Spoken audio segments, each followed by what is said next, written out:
uşaqlıqdan en çok sevdiğim şeylerden biri kaçmak olub. Sübh tezlərindən hələ bu vaxtlar qaçardım. İndi sağlamlığımı bərpa eləmişəm. Qaçmağı da bərpa eləmişəm. İndi tabii profesyonel ofisiyam.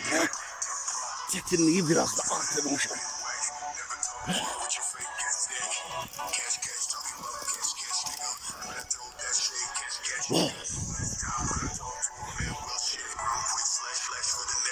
Güzellik.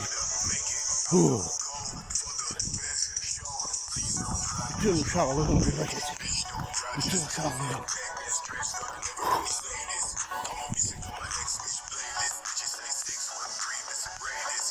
Yeah.